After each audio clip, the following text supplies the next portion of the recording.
What's going on, everybody? Out here today in Central Ohio doing a habitat project, and this is a pretty cool one today. It's a little bit smaller than usual. It's about a 5-acre property. So these folks moved out here. We're on the east side of Columbus. They got basically an old pasture, built their house on this property. Now they're ready to move on to the next phase of their property management, and that's hiring us to come out here and shape this thing up. The first thing we're doing is putting in a cool trail system for them so they can come out here, walk, and enjoy their place. That also gives them an access trail to be able to get around their property and keep an eye on things, watch out for invasives, which is actually the second thing that we're doing for them, a total property invasive roundup. So here in Central Ohio, we have a ton of invasive species that will just take over these natural areas, and they'll displace the native plants that are supposed to be here and really just disrupt the whole native ecosystem. So we're out here tackling all of those. We got Pat's forestry mulcher in the background. We're using that on the big, nasty, woody invasive plants. We're also out here today doing a combination of cutting and treating woody invasive plants, as well as basil spraying on the stems of woody plants. So that's just something we like to do in the wintertime. It also lets us take out really a lot of the heavy lifting on these types of projects by using machinery and being able to just navigate. We're not fighting ticks and bugs and sweating like crazy. It really works out nice. So we're gonna come back out here in the springtime to take on some of the herbaceous invasive plants. There's a few different types of invasive grasses, but we're gonna come out here and use a real selective approach. So we don't wanna hurt any of the native plants that are out here. So we're using selective techniques to only take out the invasive species. In doing so, by taking them out, we're leaving more room for the native species to spread out. There's also a ton of great native seed that's in the soil here that by removing the invasive species, we'll be able to make a ground cover on the area and deter off invasive plants for the future. So that's super important. You want to be selective as much as you can. You don't want to totally clean the slate because we know there's going to be other invasive species that are going to try to take over. Anytime you can be selective, and that's what we're doing today. So we're going to get to the action here. We got the mulcher going. We got Ben running chainsaw. I'm out here doing a combination of things, following Pat, treating stumps behind the mulcher. We'll show you what this looks like.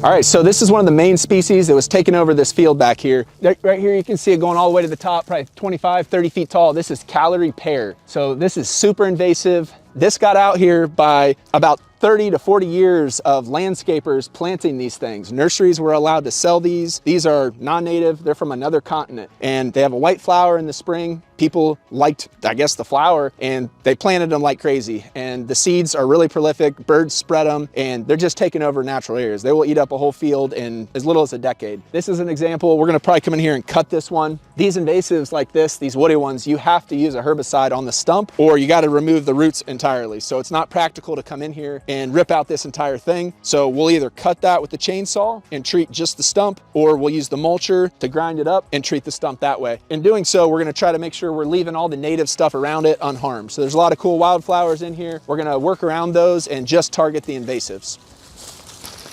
All right, so I'm standing here in a thicket, and thickets aren't all bad. They actually offer a lot of different things for wildlife, and the form of cover is one thing. Birds can sit up here, they can make nests in this, and we got some good stuff in this one, and we have some stuff we don't want here. So I'm standing right next to a dogwood shrub. You can see this guy here. It's got a really red stem. It's pretty easy to identify. And in the middle of this thing, way back in here, you can see this is a big clump of multiflora rose. So we're gonna come in here, you can either cut that and treat just the stem with like a glyphosate, concentrated glyphosate, or you can use a basil mix with triclopyr ester, which is what we're doing today. The basil mix, you can actually just spray on that stem. It's not gonna hurt anything around it. It's not gonna hurt the dogwood, but that multiflora rose is just gonna wither up and die, and the dogwood's gonna be able to spread out and just replace that. That multiflora rose will crumble in just about probably 2 years. It'll totally disintegrate and break down. And the other shrubs will be here for a long time. And by them spreading out, they're gonna have more sunlight, and there's not going to be that space down there for another invasive to take over. So we're really just letting this guy spread out and dominate the spot. All right, this is probably one of my least favorite shrubs here. This is autumn olive. This is from another continent as well, and this loves taking over upland sites, big fields. This is taking over southern Ohio. I mean, especially down where the strip mine reclaim ground is. This stuff is just taking over. There's a lot of different ways you can kind of ID it. They kind of have these long wispy branches. You can also kind of just see the color of their bark and some of their growth form. Here's a good example of one of those branches being real long, real wispy, kind of almost this, well, olive color, I guess you could say, but autumn olive. So this one, same deal. You can either come in, cut that thing, and treat the stump, or you can just straight up basal spray that. If it's somewhere you could easily get up to it, you could use like a tractor or a small little piece of equipment or a skid steer and just rip that out of the ground. That's one way to do it, but it's a lot easier to just cut it either by chainsaw or just spray it directly. All right, it's another one of my least favorite shrubs. This is bush honeysuckle. And you can see this thing is huge. This gets 15, almost 20 feet tall. So it would just take over this old fence row. It's real multi-stemmed, real hard to deal with, honestly. You can cut it just like anything else, cut it and treat it, or you can just basal spray that. This one here, honestly, I would probably just basal spray this one. There's so many stems going on here. Just need to make sure you absolutely basal spray every single stem. So 100% of that plant is taking down that herbicide into the root system and killing it. And then as it dies, this is actually pretty perfect. Birds can sit in this. They love coming to these dead and dying shrubs, and they sit up here and just hang out on it. I don't know what it is about dead shrubs, dead trees, but songbirds love just perching on those and hanging out there.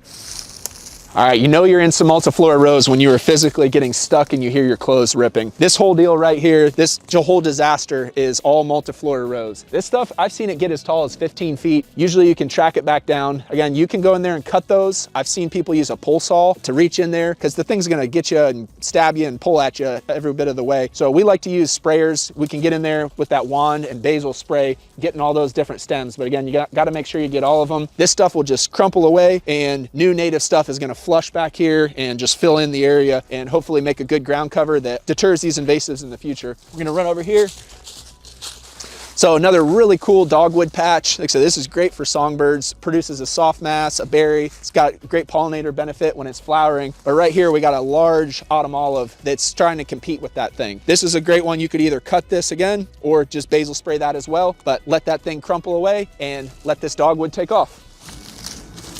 So this is a really good example of multiflora rose and what it does when it's unchecked. It can almost vine on stuff. It grabs onto trees and gets up even higher. But you can see it just has formed this full-on wall back here and it's impenetrable. There's no plants that are growing underneath it whatsoever. Yeah, maybe a rabbit could hide under there for a second, but there's nothing for him to eat under there. You can greatly improve this area by just treating these, letting them die and break down and fall, and getting some new plants in there. Hiding back here, you got to really get into these spots sometimes to see this, but here's another huge calorie pear, and it's taking up a lot of resources. You can see there's almost no native plants on the ground back here because these invasives are so, got such a stronghold on this area. Here's a bush honeysuckle that's crawling through here too. So we'll probably bring the mulcher in this little pocket right here, just chew all this up. This is a prime example of when we do like to use the mulcher. We just chew all this up with the forestry mulcher, leave a little bit of a stem down at the bottom, and we can treat that stump with our sprayer really easily.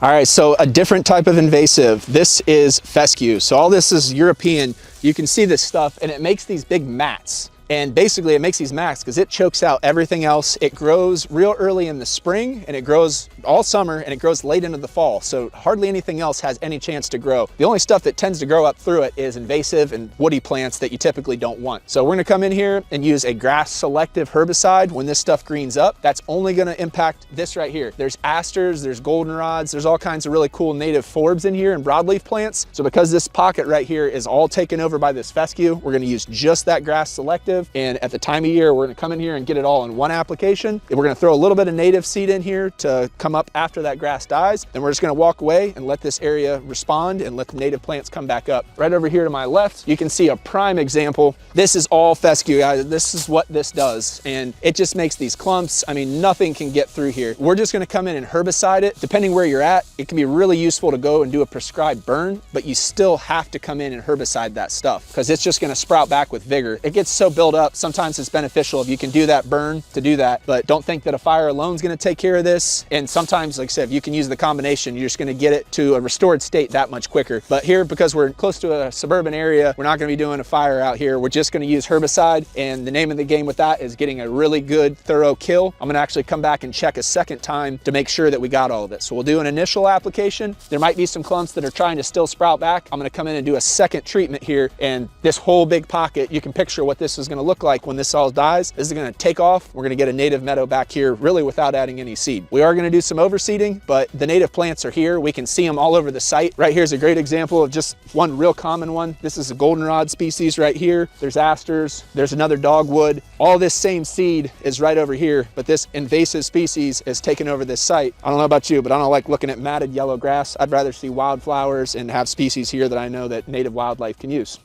So we're in here just taking a closer look at some more of this fescue grass that's right here below me. And right here in front of the camera, that is a native grass called broom sedge. It's one of our more common native grasses here in central Ohio. It does really well on drier sites, so we're probably in a part of this meadow that is a little bit more upland. So the hope here is by taking out a lot of this grass, this broom sedge is throwing seed off right now. So the seed is all over from the species that we want. So we just got to come in and do one well-timed application. And the grass selective herbicide that we're going to use on this fescue, hopefully this native grass here is still going to be totally dormant, where we're just killing the stuff that we don't want. The non-native, because it's going to be green earlier in the spring, is going to get hit, and the broom sedge is going to be able to spread out. Hopefully we can get this whole thing to be a huge broom sedge patch with a bunch of cool wildflowers in it. All right, I hope you guys enjoyed seeing some of that action of us obliterating some of these invasive species out here. I hope you pick up some information that you can use on your property if you have a similar place with a natural area. We're all under attack by these invasive plants, so the most important thing is just getting out there and learn what's growing on your property. Is it non-native? Is it native? Is it good? Is it bad? That's the first thing. It's just what do you have out there? So if you're unfamiliar with what some of these species are, you don't know the ID, we offer consultations. We could come out, look at your property with you, help make a management plan, and help create a course of action so you know what the first step needs to be. But most importantly, just get educated. And if you have a natural area like this, understand that they're super important, they're declining, and our native wildlife is 100% dependent on these types of areas. There's so much diversity, and it's just a hidden gem to a property as far as how much different life happens in these areas. From earlier, we were standing here, we saw a bald eagle fly over. We've got deer that are living in here, rabbits. In the summertime, this is buzzing with pollinators. These areas are critical, and it's really up to us to take care of them because they're going to be disappearing without our help. So if you need help with your property, jump onto the website, hit up our contact section and reach out. We'd love to help you out, and we'll see you guys here on another video soon.